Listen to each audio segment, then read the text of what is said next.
Alhamdulillah Rabbil Alameen. As-salatu wassalamu ala khairul mursaleen. Brothers and sisters, Assalamu alaikum wa rahmatullahi wa barakatuh. It is a great pleasure and an honor for me to introduce to you an eminent scientist and a scholar of Quran. Dr. Maurice Bucaille, pronounced as Maurice Bucaille. Am I right, doctor? Doesn't matter. Okay. Is a native of France. He is a medical doctor and his specialty is surgery. Sometime along his career, he became interested in the study of Quran, and he studied Quran in French translation.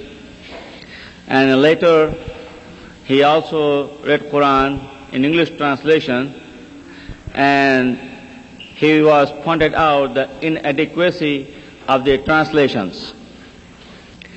As a result, at age 50, he took upon learning the Arabic language, and he became a learned scholar in Arabic, and he found out the real inadequacy of the translations and problems.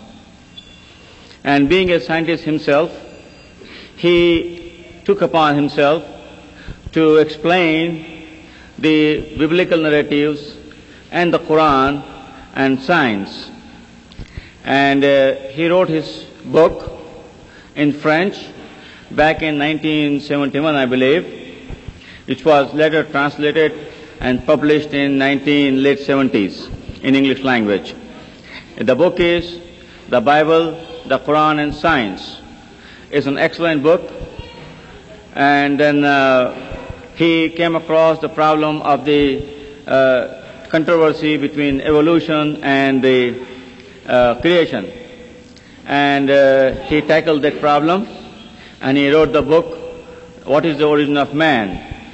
And both the books are here in paperback, and some of the old version of this one will be available after the lecture outside, and this in the original new version will be available outside, and those of you who would not have can order through your bookstore here. We will have it available.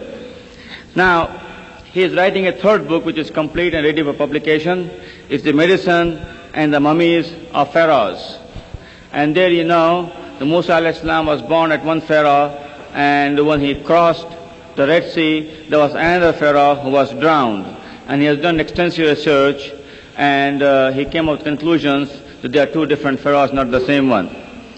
I will not take any more time, and you will know him through his lectures, Dr. Maurice Bucaille. Mr. Chairman, I want to thank you very much for your kind introduction. It is my pleasure to be among you this evening.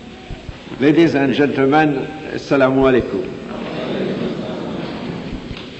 There is no human work prior to modern times that contains statements which were equally in advance of the state of knowledge at the time they appeared, and which might be compared to the Quran.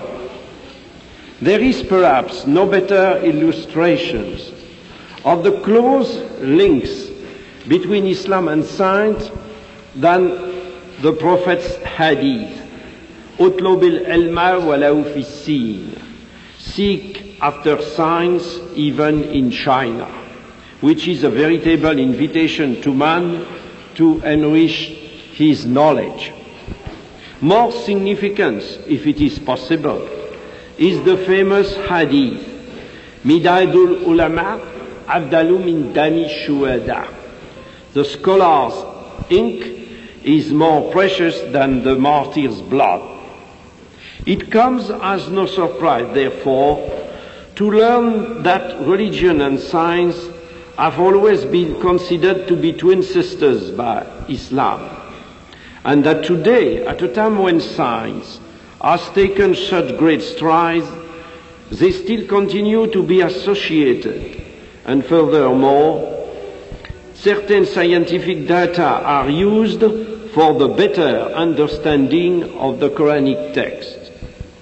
What is more, in a century where, for many, scientific truth has dealt a death blow to religious belief, it is precisely the discoveries of science that, in an objective examination of the Islamic revelation, have highlighted the supernatural character of certain aspects of the revelation.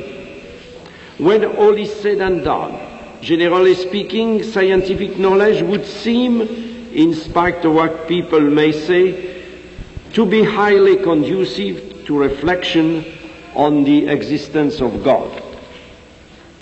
Once we begin to ask ourselves in an unbiased or unprejudiced way about the metaphysical lessons to be derived from some of today's knowledge, for example, our knowledge of the infinitely small or the problem of life, we indeed discover many reasons for thinking along these lines.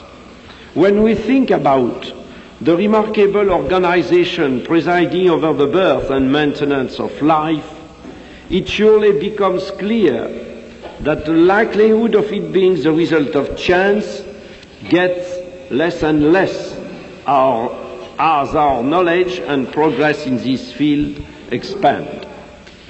To me, it would seem that the scientific progress made in understanding the fantastic complexity of higher beings provides strong arguments in favor of the opposite theory.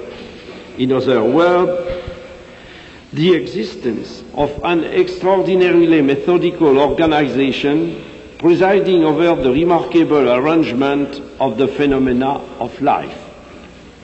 In many parts of the book, the Quran leads in simple terms to this kind of general reflection, but it also contains infinitely more precise data which are directly related to facts discovered by modern science. These are what exercise a magnetic attraction for today's scientists. For many centuries, man was unable to study them because he did not possess sufficient scientific means.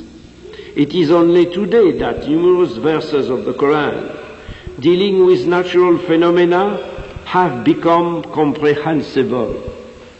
A reading of all the commentaries, however knowledgeable their authors may have been in their day, bears solemn witness to a total inability to grasp the meaning of such verses.